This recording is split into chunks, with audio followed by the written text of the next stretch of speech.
Sorry for being late. Traffic sometimes is just atrocious, as you can imagine, coming in. So, listening to the presentations and the advances that have been made technologically, and the depth of understanding that has been gained in the systems certainly is very commendable. And I think we all share great optimism. But I also think from a regulatory point of view and putting it into context of how does it change how we regulate and approve products, and what does it really help us in terms of changing the time that it takes to bring something from an idea to a consumer and a patient, certainly has a few implications, and I think we need to keep our eye on that.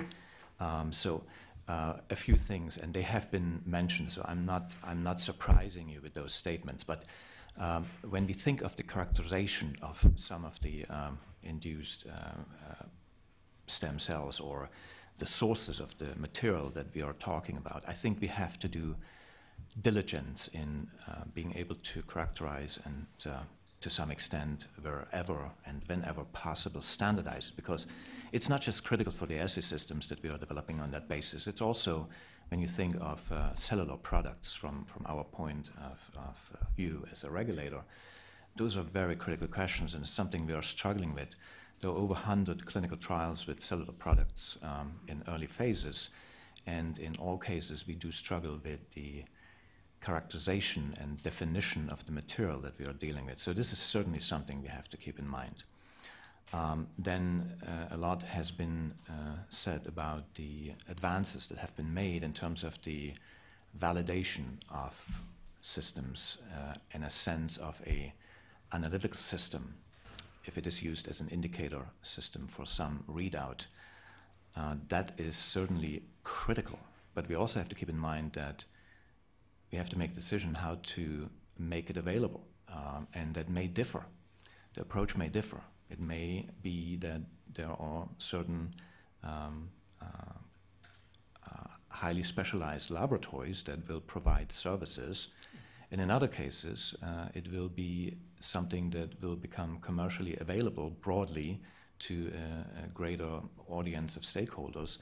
And I think we have to think carefully about the, if you want to call it, commercialization pathway, in a sense of providing access, because the most sophisticated systems and the most excitement that we can imagine is not going to change anything we do for product development or bringing better medicines to patients if we are not able to make it available broad enough so that we can, after the validation of the, let me call it, bioanalytical system, we have to also go through a clinical validation, and that certainly takes more than one patient. And with all the excitement, we are quite conscious about the fact that a chip does not represent a single person, for the reason that the material is derived currently from different individuals, and even if our vision includes that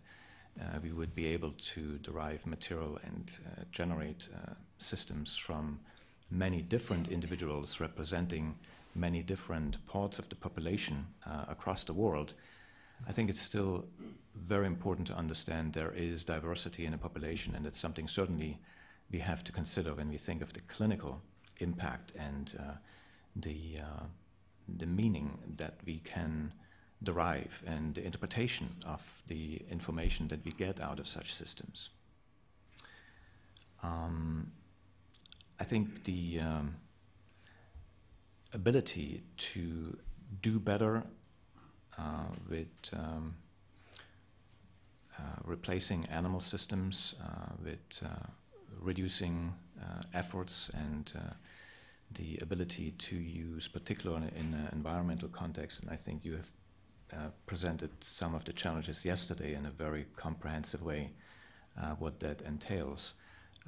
There are, in my mind, a lot of opportunities, but we have to stay realistic, and we have to work it step by step, and we also have to make sure that we do not lose the confidence of our patients and consumers on its way. So I think transparency, collegial interactions, the ability to share information in a pre-competitive space, and I think a very self-critical assessment of where we stand, and thinking also of the reality of resources that are available.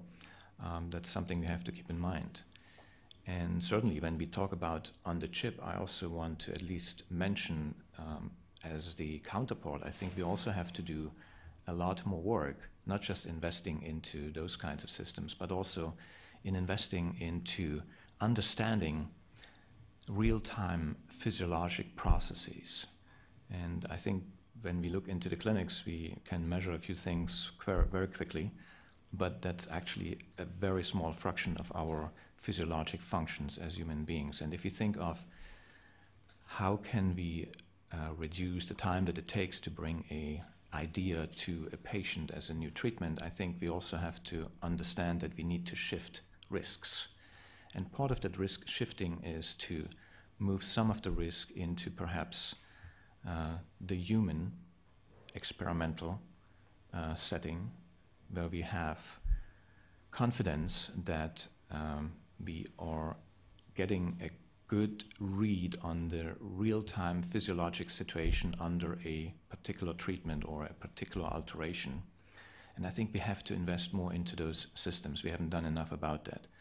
And that's just as a strategic outlook. And then certainly all of you know that it is truly critical to involve the patient, the consumer, as a co-investigator, thinking of another shift of risk into the post-marketing and the post-approval time of a product from the clinical development, because if we want to bring new products in a timely fashion into the market, to the patients, we don't have another choice. And for that, we also need to think how to use the information, how to involve consumers and patients in a very meaningful way. So those are just a few primers to put this a little bit into context. Thank you. Thank you very much.